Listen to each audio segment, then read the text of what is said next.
날씨가 많이 무덥죠. 여러분들 오늘 하루 일어나셔서 눈을 뜨고 무엇을 바라보며 지금까지 사셨습니까? 우리 사람이 세상에서 태어나서 사실은 이 하나님이 주신 눈으로 가장 많이 하는 일은 무언가를 바라본다라는 것이죠. 그런데 재미있는 것은 우리가 무언가를 바라볼 때 때로는 무의식 중에 바라보는 것 같음에도 불구하고 그 바라봤다라는 것이 잔상이 남는다라는 것이죠. 그리고 그 잔상을 가지고 우리는 무슨 느낌이었는지 어떤 의미가 있었는지를 쉽게 지나치는 것 같으면서도 생각해보게 된다라는 것입니다. 그렇다고 한다면 다시 한번 여러분들은 그런 생각을 해보시면 어떨까 싶습니다. 오늘 여러분들은 무엇을 바라보시며 사셨습니까? 우리가 지난번 창세기 함께 나누어 봤을 때 그 설교의 제목은 뭐였을까요? 동행과 안이었습니다. 이 동행과 안이라는 설교를 준비했었지만 저는 시간 배분에 실패하여 동행밖에 이야기를 못했습니다. 그래서 오늘 잠깐 안이라는 부분, 위로라는 부분도 함께 이야기를 하려고 하는데 여러분이 라멕이 자신의 아들 노아를 바라보면서 무슨 생각을 했었을까요? 라멕이 그 오랜 시간을 살면서 그리고 자신의 그 아들 노아를 바라보면서 라멕은 어떤 것을 바라보며 살았을까요? 라멕의 소망은 무엇이었는지 우리가 창세기 5장 29절을 보게 되면 정확하게 볼 수가 있습니다. 우리 창세기 5장 29절을 한번 같이 읽어보겠습니다. 시작. 이름을 수고롭게 일하는 우리를 이 아들이 안위하리라 하였더라. 여러분 라멕이 182세의 아들을 낳았고 그리고 그 아들의 이름을 노아라 지으면서 그는 세상 사람들이 바라보지 못하였던 다른 무언가를 바라보고 있었습니다. 그가 바라보고 있었던 것이 무엇이었습니까? 수고롭게 일하는 우리를 이 아들이 이 노아가 안위하리라. 다시 말해서 우리에게 위로를 가져다 줄 것이다 라는 것을 라멕은 보고 있었다라는 것이죠. 그런데 여러분 이 노아의 이름을 자세히 잘 살펴보면 안위함, 즉 위로함이라는 말보다는 안식이라는 말이 조금 더 어울리는 이름이었습니다. 물론 이 둘의 의미가 그리 차이 나지는 않지만 이 히브리 사람들이 갖고 있었던 언어를 가지고 하던 언어 유의적인 그런 측면에서 본다면 사실 노아의 이름은 안위보다는 안식이 조금 더 어울렸습니다. 그런데 지금 라멕이 노아를 바라보면서 그의 이름을 안이라고 했었던 이유가 무엇일까요? 이 노아를 통하여서 하나님이 가져다 줄 인간들의 소망이 무엇인가를 지금 라멕은 무의식 중에 바라보았기 때문입니다. 여러분 라멕의 소망은 사실 우리가 지난번 살펴보았던 창세기 3장 17절과 18절이라는 삶의 현실에서부터 시작되는 이야기였습니다. 우리 3장 17절과 18절도 한번 찾아서 같이 읽어보겠습니다. 3장 17절과 18절 두 절의 말씀입니다. 우리 찾으셨으면 함께 읽습니다. 시작. 아담에게 이르시되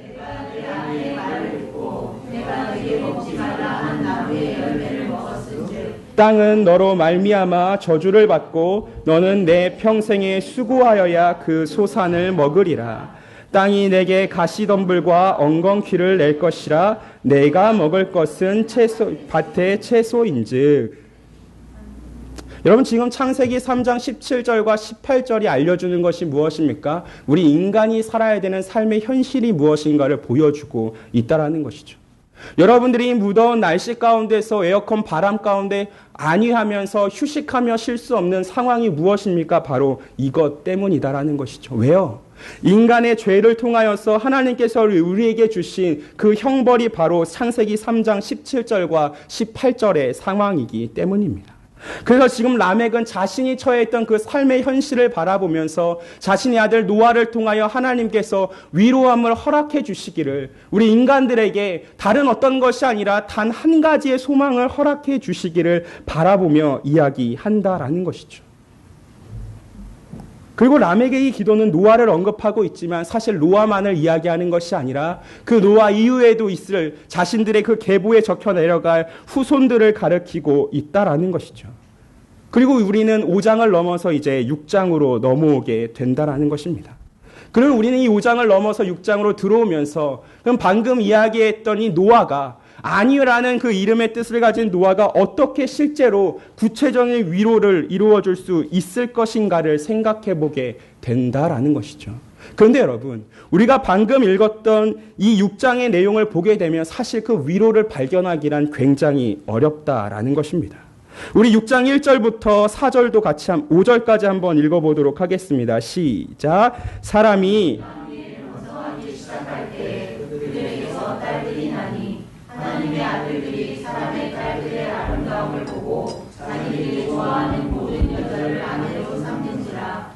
여호와께서 이르시되 나의 영이 영원히 사람과 함께하지 아니하리니 이는 그들의 육신됨이 됨이라. 그러나 그들의 날은 120년이 되리라 하시니라.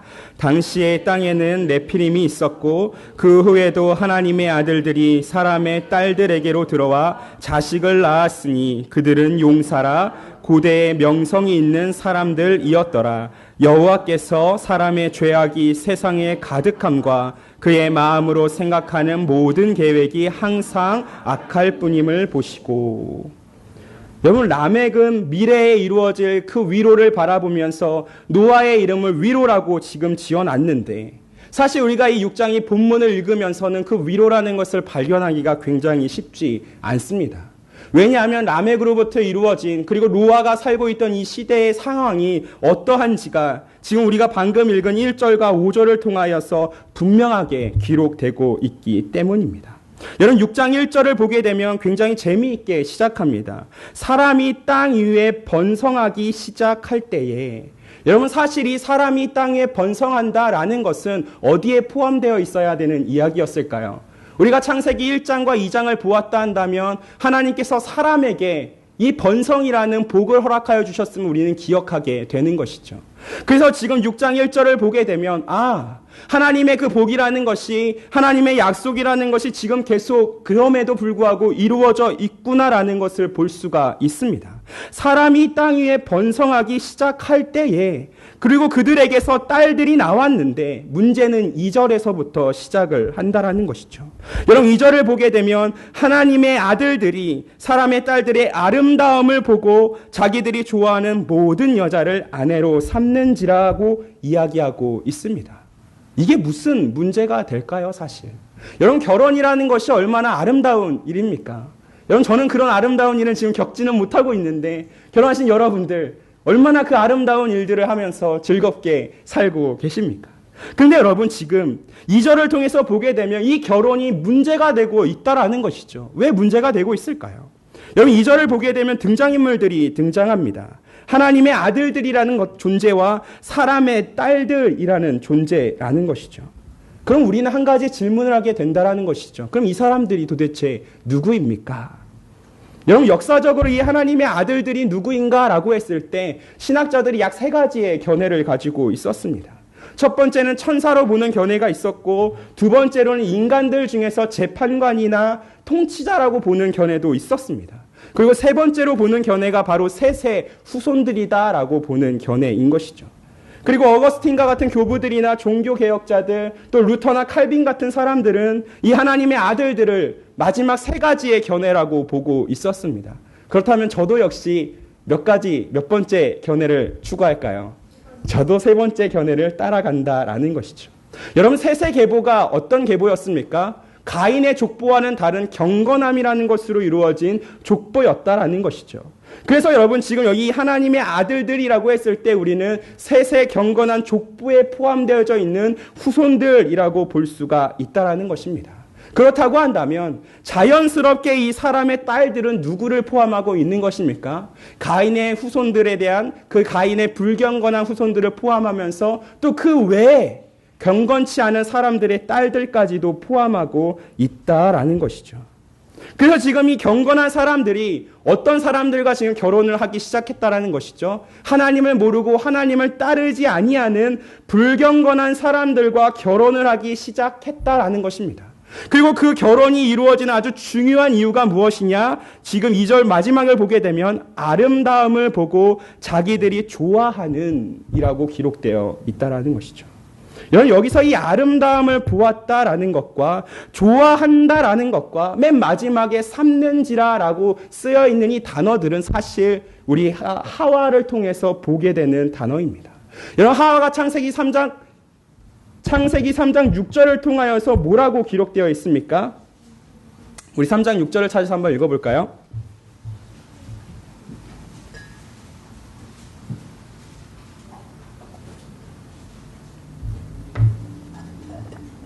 창세기 3장 6절 말씀입니다. 시작.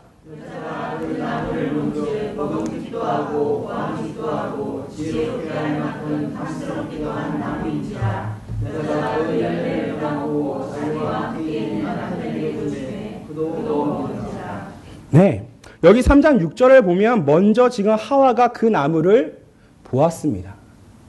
하나님의 아들들이 사람의 딸들의 아름다움을 보았다라는 것이죠. 그렇게 보고 나니까 하와가 뭐 했습니까? 먹음직도 하고 보암직도 하고 탐스럽기도 했다. 즉 바라보기에 토브 아름다웠다라는 것이죠.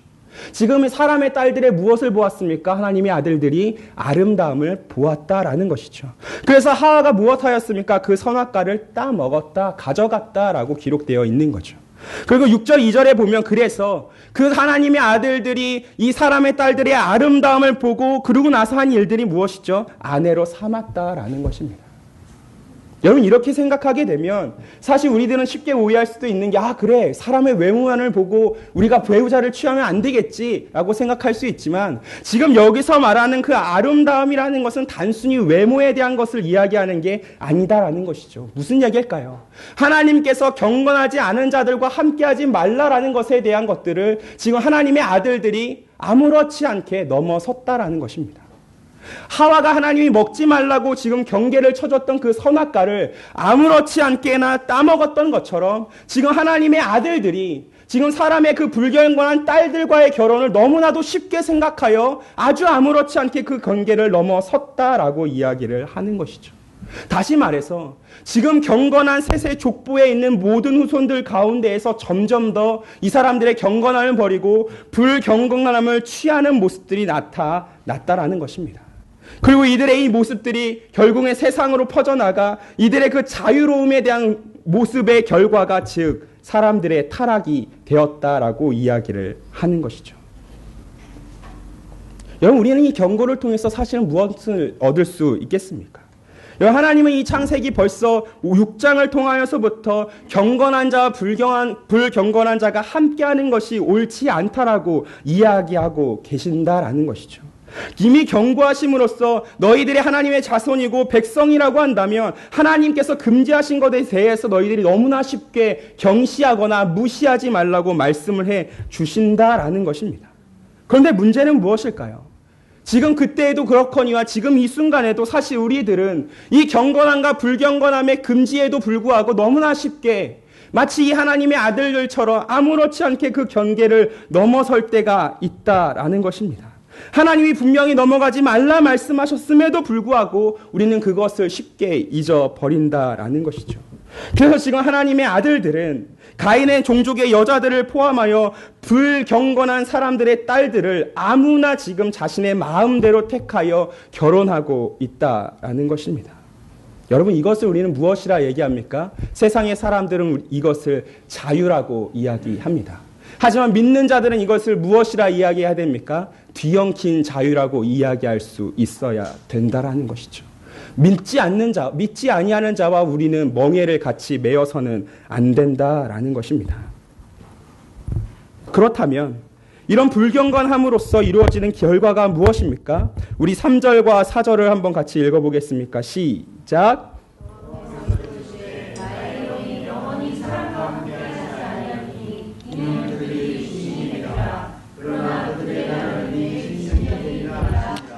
당시의 땅에는 네피림이 있었고 그 후에는 하나님의 아들들이 사람의 딸들에게로 들어와 자식을 낳았으니 그들은 용사라 고대의 명성이 있는 사람들이었더라. 여러분 1절과 2절과 3절을 통하여서 나타나게 되는 결과라는 것이 지금 3절과 4절에 기록되어져 있는데 지금 제일 먼저 3절을 통하여서 어떤 결과가 드러났습니까? 하나님께서 말씀하시기 시작한다라는 것입니다. 지금 하나님께서 말씀하시기를 나의 영이 이제는 영원히 한 사람과 함께 하지 아니하겠다. 그리고 이제는 그들이 육신이 될 것이다 라고 말씀을 하신다라는 것이죠. 여러분 지금 이 죄악으로부터 이 타락으로부터 유진 결과의 첫 번째는 인간에 대하여 하나님의 제한이 들어간다는 것입니다. 지금 인간의 수명이 어떻게 되었습니까? 120년으로 매우 짧아지게 되었다라는 것이죠. 그리고 하나님께서는 자신의 영을 거두시면서 이제는 더 이상 은혜롭게 그들의 삶을, 그들의 수명을 더욱더 길게 보존하지 않겠다라고 말씀하신다는 것입니다. 하나님은 더 이상 사람의 편에서 그들을 변호하거나 그들과 대면하지 않을 것이라고 말씀하십니다. 그리고 이들은 이제 육체가 갖고 있는 연약함과 무력함 속에서 라멕이 겪었어야 했던 그 삶의 현실을 뒤엉켜가며 살아가게 된다라는 것이죠. 여러분, 그냥 단순히 하지만 이렇게 그냥 뒤엉켜 살아가면서 내가 땅에서 수고하며 사는 것, 땀을 흘리며 사는 것 정도라면 사실 어느 정도는 좀 버틸 수 있겠다 싶습니다. 그런데 문제는 무엇입니까? 거기서 끝나지 않는다는 것이죠.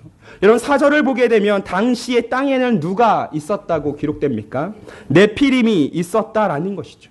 여러분, 이 네피림이 어떤 존재인지는 사실 분명하게 알아채기가 힘듭니다. 하지만 이 네피림이라는 히브리어를 보게 되면 이 히브리어 나팔은 타락하다라는 뜻을 갖고 있습니다. 즉 다시 말해서 이 네피림이라는 존재의 본질은 타락한 사람들, 불경건한 사람들이라고 이야기할 수 있다라는 것이죠. 근데 여기서 한 발자국 더 나아가서 어떤 사람들은 민수기 13장 33절을 기초로 해서 이 사람들이 거인들이었다라고 해석하기도 합니다. 여러분, 민수기 13장 33절은 이렇게 기록합니다. 거기서 네피림 후손인 아낙 자손의 거인들을 보았나니 우리는 스스로 보기에도 메뚜기 같으니 그들이 보기에도 그와 같았을 것이니라.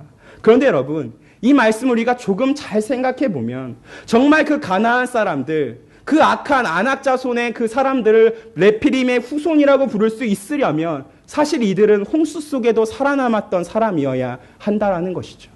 하지만 우리가 기초적으로 알고 있는 홍수 이야기 속에서 살아남은 자들은 오직 누구입니까? 노아와 노아의 가족들 뿐이다라는 것이죠.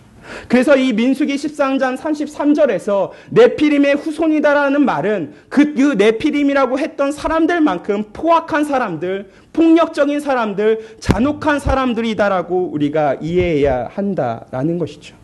즉 다시 말해서 이 네피림이라는 사람들의 정체는 정확하게 알 수는 없지만 정확하게 우리에게 알려주는 한 가지 사실은 이 홍수 시대의 사악함을 알려줄 수 있는 아주 중요한 증거가 되는 사람들이었다라는 것입니다.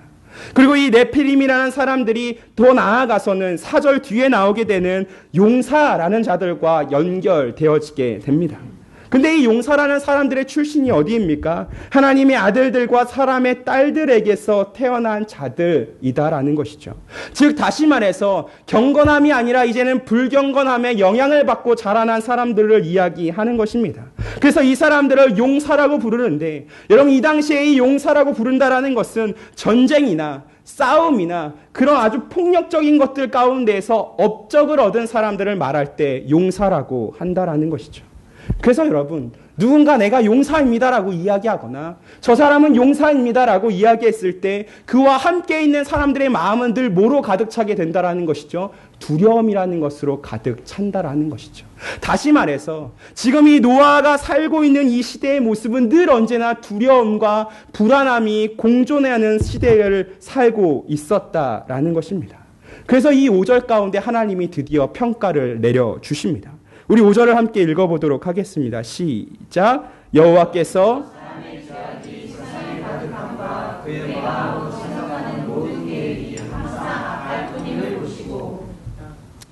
영이 5절 말씀을 사실 읽을 때 좀 우리는 무시무시함을 느낄 때가 있어야 합니다.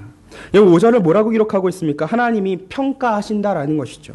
그리고 하나님의 평가하실 때 이 세상이 어떻습니까? 사람의 죄악이 세상에 가득함과 그의 마음으로 생각하는 모든 계획이 항상 악할 뿐임을 보시고 라는 겁니다. 하나님께서 이 세상을 평가하실 때 괜찮아, 너희들 내가 회복시켜줄게, 너희들 내가 고쳐줄게, 너희들 돌이킬 수 있을 거야 라고 하시며 평가하시는 것이 아니라 지금 그런 모든 것들을 다 빼놓은 채 그냥 너희들은 지금 악한 거야 라고 이야기를 하신다라는 것이죠. 더 이상 총체적으로는 이 회복을 말할 수 없을 정도로 부패한 세상이 되어버렸다라고 평가하십니다. 근데 여러분, 이 평가가 불공정한 평가일까요? 여러분, 5절을 보게 되면 이런 표현들이 나오게 됩니다. 여호와께서 맨 마지막에 보시고 라는 것이죠. 하나님께서 무엇 하셨습니까? 보셨다라는 것입니다. 하나님께서 다른 사람들에게 전해 들었다도 아니고 다른 누군가로부터 그 평가를 받았다라는 것도 아니고 지금 이 순간 하나님께서 직접 세상을 보시며 평가를 내리셨다라는 것입니다. 그리고 그 직접 보시고 내리신 그 평가 앞에서 하나님의 감정이, 하나님의 그 마음이 어떠셨다라고 기록하고 있습니까? 우리 6절도 함께 읽어보겠습니다. 시작. 땅 위에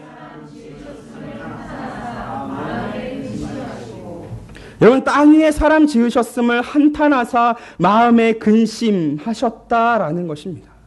여러분, 우리가 사실 보고 있는 이 6절의 본문은 다른 어떤 것과는 다르게 분명하게 초점이 정해져 있는 본문입니다.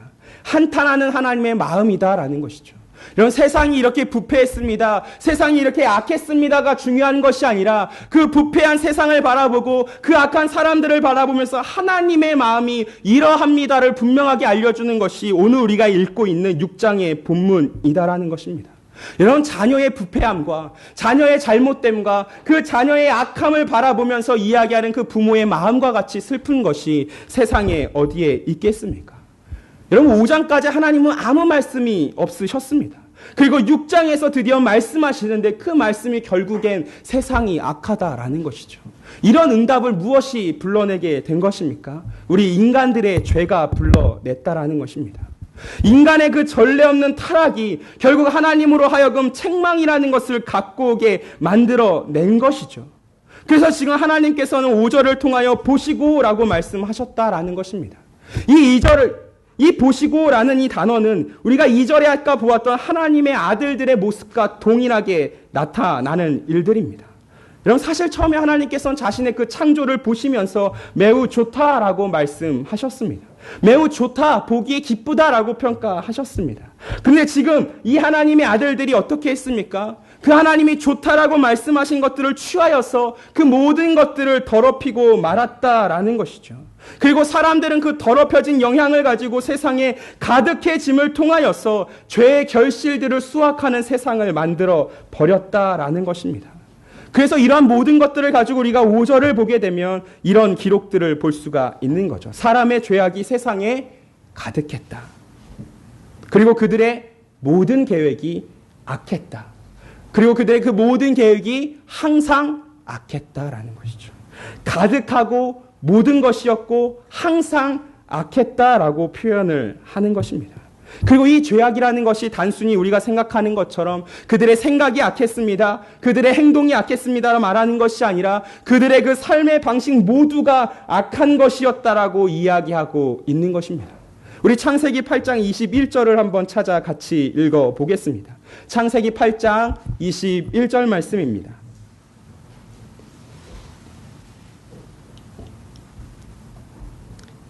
같이 읽습니다. 시작. 여호와께서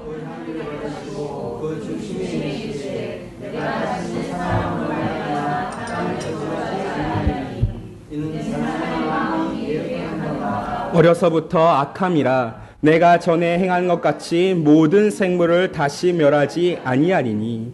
여러분, 5절에 대한 평가가 8절에도 잠깐 8장 21절에도 잠깐 등장하게 되는데, 여러분, 거기서 내리는 하나님의 평가가 무엇입니까? 이는 사람의 마음이 계획하는 바가 어려서부터 악했다라는 것입니다. 여러분, 사람은 태어나서 시간이 지나 악해지는 것이 아니라 이미 태어나는 그 순간부터 악함이라는 것을 가지고 태어난다라는 것입니다. 이미 그 죄라는 것이 어린아이인 순간부터 인간에게 속하여 있다라고 이야기하는 것이죠. 그래서 그 악한 성향을 갖고 있는 이 죄인이 그 어렸을 때부터 계획하는 그 모든 것들, 생각하는 그 모든 것들이 다 죄로부터 발견되어지게 된다라는 말인 것입니다. 그리고 여러분, 이것이 우리의 현실이라는 것이죠. 여러분, 신명기 31장 20절과 21절을 보면 이렇게 기록되어 있습니다. 내가 그들의 조상들에게 맹세한 바 적과 꿀이 흐르는 땅으로 그들을 인도하여 들인 후에 그들이 먹어 배부르고 살찌면 돌이켜 다른 신들을 섬기며 나를 멸시하여 내 언약을 어기리니 그들이 수많은 재앙과 환난을 당할 때에 그들의 자손이 부르기를 잊지 아니하니 노래가 그들 앞에 증인처럼 되리라. 나는 내가 맹세한 땅으로 그들을 인도하여 드리기 전 오늘 나는 그들이 생각하는 바를 아노라. 여러분, 인간의 상태가 어떻다라는 것이죠. 늘 언제나 하나님으로부터 돌이키기를 계획하는 자들이라는 것입니다. 그래서 예레미야 선지자도 이렇게 고백합니다. 레위기 17장 9절입니다. 만물보다 거짓되고 심히 부패하는 것은 마음이라 누가 능히 이를 알리오마는. 그리고 여기서 끝나지 아니하고 예수님께서 더욱더 정확하게 마태복음 15장 19절에서 기록하십니다. 마음에서 나오는 것은 악한 생각과 살인과 간음과 음란과 도둑질과 거짓 증언과 비방이니. 여러분, 인간은 태어나면서부터 이미 악한 마음을 가지고 태어난다라는 것이죠. 그리고 지금 이 순간 6장에서 자꾸 마음을 이야기하는 이유가 무엇입니까? 히브리 사람들에게 있어서 이 마음이 결국은 인간의 모든 것을 주관하고 조종하는 중심이기 때문입니다. 이 마음에서 생각이 이루어지고 이 마음에서 이루어진 생각을 통해서 행동이 나오게 되기 때문입니다. 그래서 여러분, 지금 이 마음이 죄로 가득해 있다라는 것이 가장 큰 문제라고 지금 5절이 기록해주고 있다는 것이죠.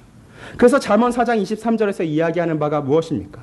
모든 지킬 만한 것 중에 더욱 내 마음을 지키라. 생명의 근원이 이에서 남이니라. 즉 다시 말해 5절이 이야기하는 가장 세상의 악함이 무엇입니까? 그 마음이 뒤틀려 있기 때문에 더 이상 생명의 근원이 존재하지 않는다라는 것이죠. 이 사람들은 계속하여 죽음을 향하여 달려가고 있고 서로 죽이기를 아무도 아무렇지 않게 경계를 넘어서는 삶을 살아가고 있다는 것입니다. 그리고 이 사람들의 마음에 악이 가득함을 통하여서 지금 하나님의 응답은 무엇입니까? 너희들 때문에 내 마음이 아프다라는 것입니다. 너희들 때문에 내 마음이 고통으로 가득 차 있다라고 지금 말씀하신다라는 것이죠. 우리 6절을 다시 한번 읽어보도록 하겠습니다. 시작. 땅 위에 네, 너희들의 마음이 이렇게 뒤틀려 있어서 그것으로 인하여서 지금 이 순간 내 마음이 아프다라고 지금 하나님이 말씀하시고 있습니다. 그리고 여기에 나와 있는 이 사람 지으셨음을 한탄하사라고 할 때에 이 한탄하사라는 단어는 때로 후회하다라고도 번역될 수가 있습니다. 다시 말해서 지금 하나님께서는 사람 지으셨음을 후회하고 있다라고 고백하고 계십니다. 그럼 여러분들은 이런 생각을 해보실 수 있습니다. 민수기 23장 19절을 보면 하나님께서는 사람이 아니시기 때문에 후회하지 않으신다 말씀하셨는데 지금 여기서 후회하신다라고 하시는 것은 무슨 이야기인 것입니까? 지금 여기서 말씀하고 있는 즉 6절에 한탄하다, 이 후회하다라는 것은 우리들에게 하나님의 마음이 어떠한가를 이해시켜 주기 위한 설명이라고 우린 보아야 하는 것입니다. 지금 하나님의 마음이 너무 아프다라는 것이죠. 너희들 때문에 내가 정말 후회할 정도로 이 마음에 근심이 가득 차 있다라고 표현하고 있는 것입니다. 그래서 이 6절의 의미를 가장 우리가 분명하게 알기 위해서는 사무엘상 15장 11절에서 사울을 향한 하나님의 마음을 통해 알 수가 있습니다. 여러분, 사울에 대하여 지금 하나님께서 이렇게 이야기하십니다.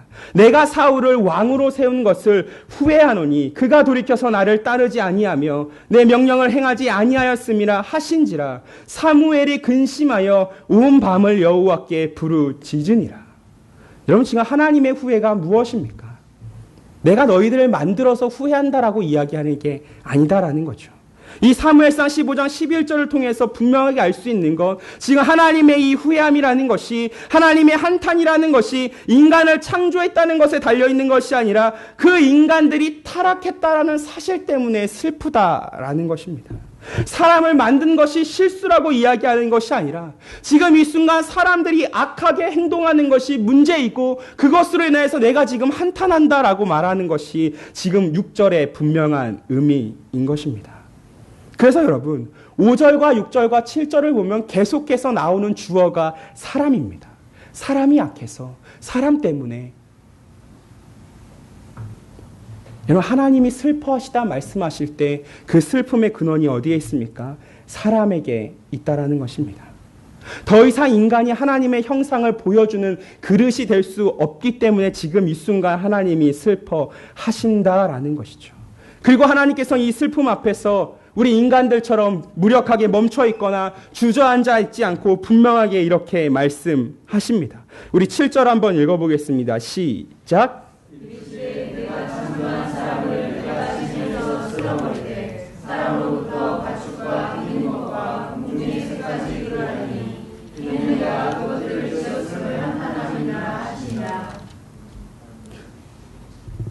여러분 6절에 하나님께서 한탄하시고 마음에 근심하셨다. 그리고 그 모든 것들은 인간의 범죄로부터 이루어진 일들이라 이야기했습니다. 그런데 하나님께서 우리 인간들처럼 이 근심 때문에 무력하게 멈춰있거나 주저앉지 않았다라고 기록하며 지금 7절로 넘어간다라는 것이죠. 이제 하나님께서는 그 인간의 타락으로 인하여 인간들이 보여주고 있는 그 반역으로 인하여 내가 분노한다라고 지금 명확하게 7절을 통하여 알려주고 있습니다. 그래서 이사야 선지자는 이사야서 63장 10절을 보면 이렇게 기록합니다. 그들이 반역하여 주의 성령을 근심하게 하였으므로 그가 돌이켜 그들의 대적이 되사 친히 그들을 치셨으니.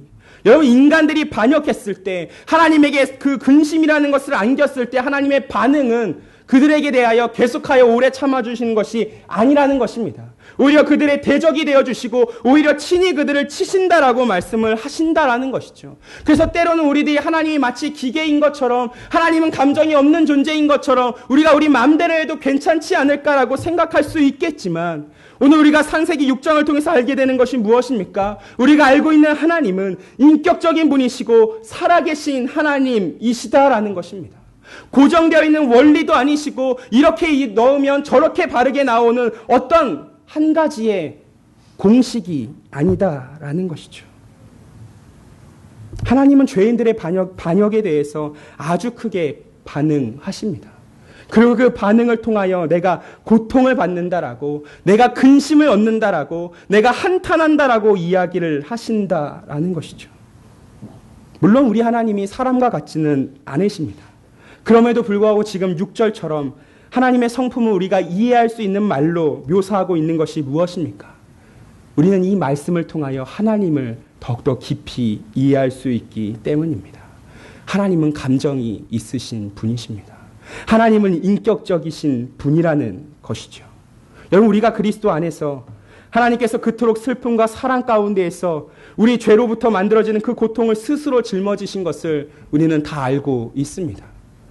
우리 예수님께서 그 십자가를 지실 때 그냥 편안하게 지셨습니까? 만면에 웃음을 띄어가면서 즐겁게 그 십자가를 지고 골고다로 향하셨습니까? 그렇지 않았다라는 것이죠. 우리 예수님 온갖 고통 가운데 슬퍼하시며 그 십자가를 지고 올라가셨다라는 것입니다. 우리 예수님이 십자가를 지셨을 때 그럼 성부 하나님은 즐거워하셨습니까? 그렇지 않았습니다. 우리 예수님 돌아가실 때 흑암으로 가득 찼고 땅은 다 터져 올라갔다라고 기록되어 있습니다. 하나님이 슬퍼하셨다라는 것이죠. 즉 다시 말해서 우리는 이 창세기 6장에서부터 우리 인간이 하나님으로부터 보여준 그 모든 악함 가운데에서 하나님이 슬퍼하고 계신다는 것을 깊이 깨달아야만 하는 것입니다. 그리고 이 마음을 알 때 우리는 더 이상 이 하나님의 아들들과 같은 삶들을, 내 마음대로 살겠다라고 하는 그 삶들을, 내가 원하는 대로 살겠다는 그 선택의 삶들을, 이것이 나의 자유라고 말할 수 있는 그런 삶들을 더 이상 살 수 없다라는 것이죠. 그래서 마태복음 23장 37절은 이렇게 기록합니다. 예루살렘아 예루살렘아 선지자들을 죽이고 내게 파송된 자들을 돌로 치는 자여, 암탉이 그 새끼를 날개 아래에 모음같이 내가 내 자녀를 모으려 한 일이 몇 번이더냐. 그러나 너희가 원하지 아니하였도다. 사랑하는 여러분, 하나님은 인간의 노력과 행동만을 바라보면서 그들에게 평가를 내리시는 냉정한 회계사 같은 분이 아니시다라는 것입니다. 오히려 하나님께서는 지금 이 순간 인간의 그 죄악을 보시며 슬픔으로 가득 찬 한탄을 내뱉고 노아의 이 사악한 세대를 가슴 아픔 속에서 심판하고 계시는 인격적이시고 의로운 분이신 것입니다. 그래서 여러분 7절에서 하나님이 뭐라고 말씀하십니까? 내가 창조한 사람을 이 지면에서 쓸어버리겠다라고 결심하셨습니다.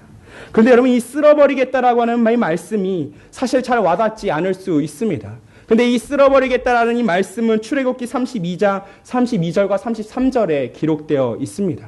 우리 한번 찾아볼까요? 출애굽기 32장 32절과 33절 말씀입니다.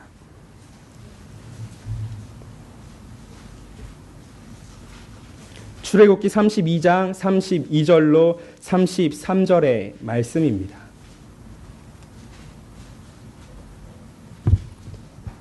우리 찾으셨으면 함께 읽어보겠습니다. 그러나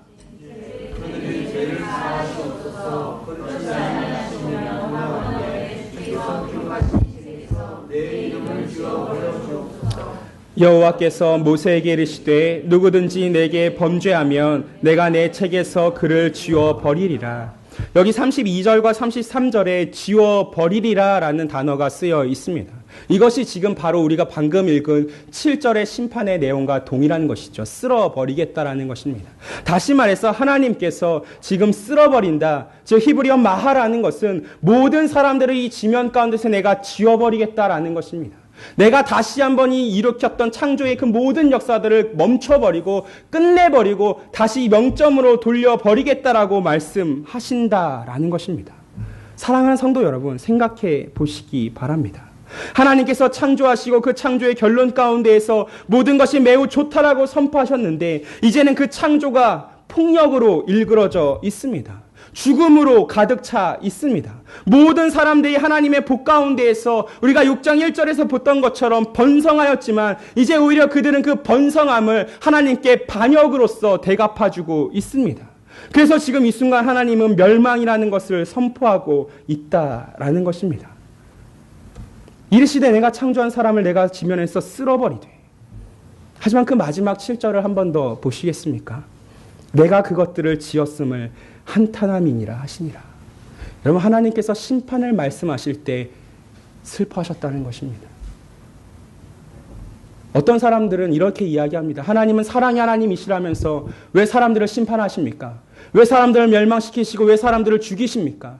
여러분, 정말 하나님의 마음 그 한 자락이라도 제대로 알고 있다면 그 누구도 이렇게 질문할 수 없다라는 것이죠. 여러분, 하나님은 심판을 명하시는 그 순간에도 이렇게 말씀하시는 겁니다. 내가 너희들 때문에 슬프다라는 것이죠. 여러분, 이 심판이 왜 온 것입니까? 하나님이 변덕스러운 존재라서 심판하시는 것입니까? 그렇지 않습니다. 하나님께서는 지금 인간의 그 죄악 때문에 그렇게 내리고 싶지 않았던, 말하고 싶지 않았던 그 평가 가운데선 이제는 심판을 이야기하게 된다라는 것이죠. 우리 죄인들이 당연히 받아야 될 반역 죄책의 결과를 받게 된다라는 것입니다. 그리고 우리는 이제 8절로 넘어가게 됩니다. 여러분, 7절을 통해서 우리는 아주 끔찍한 결과를 보게 되겠지만 8절을 통해서 우리는 다시 한번 하나님 앞에 은혜가 무엇인지를 깨닫게 되는 것이죠. 여러분, 8절을 한번 마지막으로 함께 읽어보겠습니다. 시작.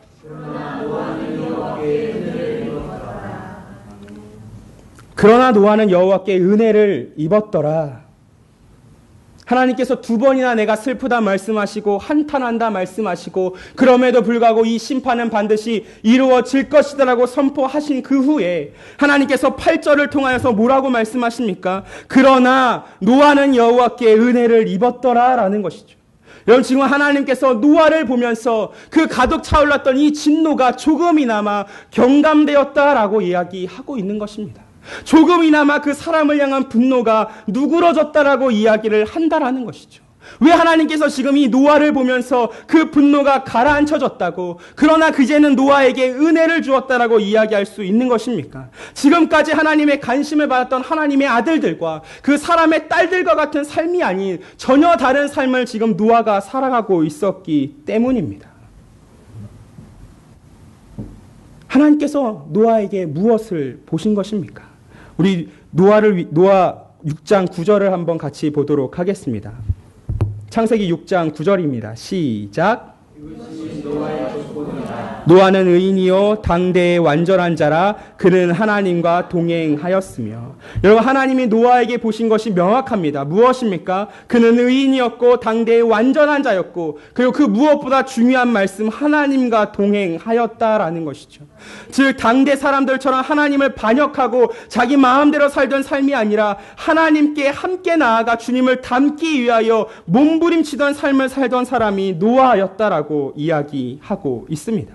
즉 노아가 구절과도 같은 사람이었기 때문에 지금 하나님께서는 그 노아를 보시고 은혜를 허락해 주셨다라는 것입니다. 여러분, 하나님이 노아를 보셨습니다. 그리고 그에게 은혜를 베풀어 주셨습니다. 노아가 에녹과 마찬가지로 믿음이라는 것을 가지고 하나님과 동행하였기 때문입니다. 그리고 그 증거로서 거룩한 삶을 살아냈기 때문인 것입니다.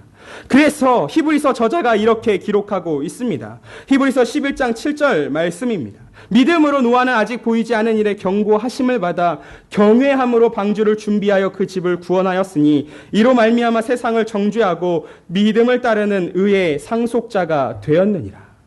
노아의 그 의롭다 말할 수 있는 것, 노아가 당대에 완전하다라고 말할 수 있는 것이 어디에 있습니까? 하나님께서 믿음으로 이 노아로 하여금 은혜를 허락하셨다라는 말씀입니다. 노아는 남에게 소망처럼 이제 그 모든 인류 가운데 위로가 될 수 있던 것입니다. 그런데 여러분, 이 8절을 통해서 사실 우리는 단순히 노아의 위로가 하나님이 주신 노아에게 주신 그 은혜가 이 노아만을 위한 것이라고 생각해서는 안 되는 것입니다. 왜 그럴까요? 하나님께서도 노아를 통하여 위로를 받았기 때문입니다.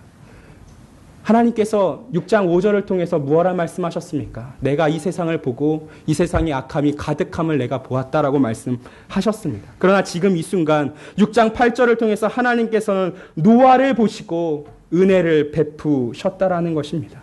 노아를 보시고 그 불꽃 같은 진노가 누그러졌다라고 이야기하십니다. 사람의 죄악에 대한 그 하나님의 한탄이라는 것이 이제는 노아를 통하여 위로를 얻고 신락 같은 소망을 이제 다시금 인간들에게 허락해 주셨다라는 말씀입니다. 그렇다면 여러분, 우리는 이 8절의 말씀을 통하여서 무엇을 깨달아야 하겠습니까? 하나님은 지금 이 시대와 사람들에게서 무엇을 바라보고 계시겠습니까? 하나님께서 지금 이 시대를 바라보시면서 하나님의 아들과 같은 삶을 살아가는 여러분들을 보시며 한탄하고 계시겠습니까? 아니면 노아처럼 하나님과 동행을 바라보며 그 불꽃처럼 타오르는 진노를 누그러뜨리시고 오래 참아주고 계시겠습니까? 지금 이 순간 여러분들은 여러분 스스로에게서 무엇을 바라보고 있으십니까? 여러분들은 하나님의 한탄이 되어 버리실 것입니까? 아니면 오히려 이제는 하나님의 위로가 되어 주실 것입니까? 타락으로 인한 이 악의 절정이 이르렀을 때 하나님은 노아를 보시고 은혜를 허락하여 주셨습니다. 그렇다면 지금 이 순간 사실 이 노아의 시대와 그리 다르지 않은 이 시대를 바라보면서 하나님은 무엇을 찾고 계시겠습니까? 노아와 같은 사람 아니겠습니까? 노아와 같이 믿음으로써 하나님과 동행하는 하나님의 백성을 찾고 계시지 않으시겠습니까? 그렇다고 한다면 오늘 이 시간 우리는 이 6장의 말씀을 바라보면서 지금 이 순간 이곳에서 우리 올고등교회 우리 성도들이 하나님께 은혜를 입을 수 있을 만한 하나님과 동행하는 신자가 되어야 함을 결심할 필요가 있는 것입니다. 오늘 이 시간 말씀을 정리하면서 하나님께서 무엇을 바라보시는가 이 질문 앞에 저는 우리 교회 성도들이 하나님의 한탄이 되어지 않기를 소망합니다. 하나님께서 두 번이나 여러분들을 바라보시며 한탄한다라고 말씀하지 않으시길 간절히 소망합니다. 오히려 이제는 하나님께서 여러분들을 바라보시고 노아에게 은혜를 허락하여 주셨던 것처럼 여러분들에게도 은혜 있다라고 하나님이 우리와 말씀하실 수 있는 위로가 있기를 간절히 소망합니다.